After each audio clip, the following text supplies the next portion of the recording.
రామశెట్టి వెంకటేశ్వరమ్మ గారులకు 5 సంతానంలో రెండవ వారైన రామశెట్టి వీరస్వామి గారు 1963వ సంవత్సరం నవంబర్ నెల 19వ తేదీన జన్మించడం జరిగింది.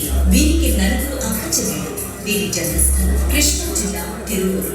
వీరి తండ్రి గారు రామశెట్టి రంగారావు గారు గెస్ట్ పోస్ట్ మాస్టర్ గా విజయవాడ VTPS కు 1977వ సంవత్సరంలో నియమితులై తదుపరి విజయవాడ హెడ్ పోస్ట్ ఆఫీస్ నందు పోస్ట్ మాస్టర్ గా పనిచేయడం జరిగింది. వీరస్వామి గారి విద్యాభ్యాసం కృష్ణా జిల్లా గుంటుపల్లి హై స్కూళ్లలో 10వ తరగతి వరకు, తదుపరి ఇంటర్మీడియట్ ఇబ్రహీంపట్నంలోని జాకీర్ హుస్సేన్ కాలేజ్ నందు అభ్యసించారు. తదుపరి B.Com degree Vijayawada Laila college నుండి తీసుకోవడం జరిగింది. స్వతహాగా వీరస్వామి గారి కుటుంబంలో అందరూ విద్యావంతులే అనడంలో అవసరం లేదు. ఎందుకంటే వీరిలో 4 ఆల్ ఇండియా సివిల్ సర్వీస్ లో ఒకరు IAS, ఒకరు IPS, మరొకరు IRS, మరొకరు IAS సర్వీస్ ఉన్నారు. ప్రస్తుతం ఒకరు కేంద్రంలో గల మోడీ గారి ప్రభుత్వంలో ప్రిన్సిపల్ సెక్రటరీ హోదాలో ఉన్నారు.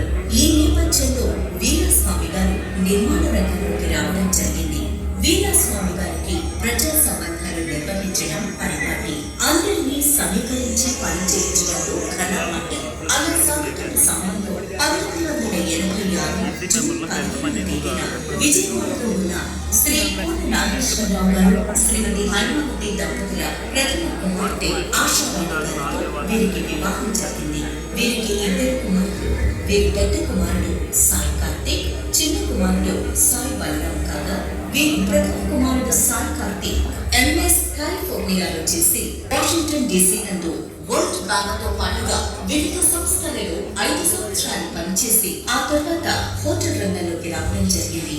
మరియు వీరి చిన్న కుమారుడు బెంగళూరు నందు ఇంజనీరింగ్ పూర్తి చేసి కన్స్ట్రక్షన్ ఫీల్డ్ కి రావడం జరిగింది. తదుపరి 1997వ సంవత్సరం నుండి 2004 మధ్య కాలంలో ఢిల్లీలో కేంద్ర మంత్రి గారి దగ్గర వ్యక్తిగత కార్యదర్శిగా 4 సంవత్సరాలు, ఎస్టిమేట్ కమిటీ చైర్మన్ గారి దగ్గర 3 సంవత్సరాలు వివిధ హోదాలలో పనిచేయడం జరిగింది. అప్పటి ప్రధానమంత్రి శ్రీయుత అనిల్ గుజరాల్ మరియు శ్రీయుత దేవ్ గౌడ్ గారి మంత్రివర్గంలో కేంద్ర మంత్రి గారి దగ్గర, parliament affairs and urban development మంత్రి గారి దగ్గర వ్యక్తిగత కార్యదర్శిగా మరియు 7 సంవత్సరాలుగా public relations for media affairs మరియు పర్సనల్ సెక్రటరీగా పనిచేసినప్పుడు మంచి అనుభవం సంపాదించడం మరియు పబ్లిక్ రిలేషన్స్ బాగా డెవలప్ చేశారు. 2003 సంవత్సరంలో కేంద్ర మంత్రి గారి వ్యక్తిగత కార్యదర్శిగా పనిచేసి తదుపరి 2004 సంవత్సరంలో రియల్ ఎస్టేట్ రంగంలోకి రావడం జరిగింది.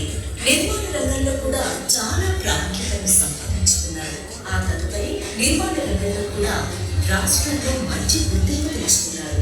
2004 సంవత్సరం నుండి నిర్మాణ రంగంలో చిన్న స్థాయి నుండి డబుల్ బెడ్రూమ్ ఫ్లాట్ అమ్మకాలు ప్రారంభించి 2023 నాటికి హైట్ అపార్ట్మెంట్స్ కట్టడానికి ముందుకు రావడం జరిగింది. మరియు 2004వ సంవత్సరం నుండి బిల్డర్ అసోసియేషన్ ఆఫ్ విజయవాడ నందు, తర్వాత 2006వ సంవత్సరం నుండి confederation real estate developing association, కేంద్రంలో రాష్ట్రంలో బిజినెస్ అసోసియేషన్ అతిపెద్ద సంస్థ. ఆ సంస్థకి జాయింట్ సెక్రటరీగా 2 సార్లు, వైస్ ప్రెసిడెంట్ గా 1 సారి, జనరల్ సెక్రటరీగా 2 సార్లు, ప్రెసిడెంట్ గా 1 సారి పనిచేయడం జరిగింది. ఆంధ్రప్రదేశ్ క్రీడా మీడియా కమిటీ చైర్మన్ గా కూడా పనిచేశారు. అలా అంచెలంచెలుగా ఎదుగుతూ ఈ రోజు విజయవాడ నగరంలో క్యాపిటల్ సిటీ అయిన తర్వాత ఖాతాదారులకు అనుకూలంగా ఫ్లాట్స్ కట్టించి ఇవ్వాలనే తలంపుతో గవర్నమెంట్ వారితో పబ్లిక్ రిలేషన్స్ మెయింటైన్ చేయడం జరిగింది. ఉన్నతాధికారులు, మంత్రులు మరియు ముఖ్యమంత్రులతోటి వీరు సమేతంగా పబ్లిక్ రిలేషన్స్ మెయింటైన్ చేస్తూ క్రీడా సంస్థకు అనుకూలమైన ప్రతి పని, అవసరమైన విషయాలన్నింటినీ ఒక ప్రెసిడెంట్ సెక్రటరీగా తన హయాంలో గవర్నమెంట్ వారికి కోఆర్డినేట్ చేస్తూ అలాంటి బాధ్యతలు పూర్తి చేశారు. వీరందరికీ గవర్నమెంట్ తరపున ఏ పనినైనా చేయించేవారు. వీరు క్రీడా స్వామి గారుగా మంచి పేరు ప్రతిష్టలు సంపాదించుకున్నారు. కనీసం మామూలు సాదా సీదా హోటల్ నిర్మాణం చేయాలన్నా వీరు అకుంఠిత దీక్షతో ఆంధ్రప్రదేశ్ లోకి అతిపెద్ద ఇంటర్నేషనల్ బ్రాండ్ అయిన హయత్ ప్లేస్ హోటల్ ను మొట్టమొదటిసారిగా తీసుకురావడం జరిగింది. ఈ బ్రాండ్ ని తీసుకురావడంలో వీరి కుమారుని కృషి ఎంతో ఉంది. స్వామి గారి కఠోర దీక్ష వీరికి వారి మిత్రులు మరియు వారికి గల పబ్లిక్ రిలేషన్స్ బాగా ఉపయోగపడినవి. కేంద్ర మంత్రి గారి దగ్గర మరియు బిల్డర్స్ అసోసియేషన్లలో క్రెడాలో గత 20 సంవత్సరాల అనుభవం బాగా ఉపయోగపడింది. వీరు వివిధ హోదాలలో వివిధ సంఘాలతో రకరకాలుగా పనిచేయడం జరిగింది.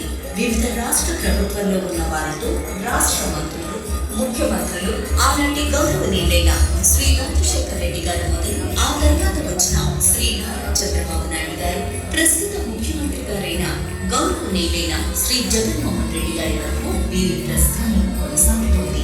ప్రస్తుత గౌరవ ముఖ్యమంత్రి శ్రీ జగన్మోహన్ రెడ్డి గారు ప్రతిపాదించిన నూతన టూరిజం పాలసీని వ్యాప్తంగా విస్తరించడానికి 11 కొత్త హోటల్స్ తీసుకురావడానికి, టూరిజం పాలసీ ఎంకరేజ్ చేయడానికి ముఖ్యమంత్రి గారు ప్రత్యేక శ్రద్ధ వహించారు. ఆ 11 హోటల్స్ లో నా హైయర్ ప్లేస్ విజయవాడకు వచ్చినందుకు రాష్ట్ర ప్రభుత్వానికి ప్రత్యేక ధన్యవాదాలు తెలియజేస్తున్నాం. ఈనాటి ఆంధ్రప్రదేశ్ టూరిజం శాఖ మంత్రివర్యులు శ్రీమతి ఆర్కే రోజా గారు మరియు టూరిజం రాష్ట్ర ముఖ్య కార్యదర్శి శ్రీ రజిత్ భార్గవ్ గారుల సహాయ సహకారంతో టూరిజం పాలసీలోకి అడుగుపెట్టడం జరిగింది. మా హోటల్ తరపున వారందరికీ ప్రత్యేక అభినందనలు తెలుపుతూ ఆంధ్రప్రదేశ్ ప్రభుత్వానికి మరొకసారి ప్రత్యేక కృతజ్ఞతలు తెలియజేస్తున్నాం.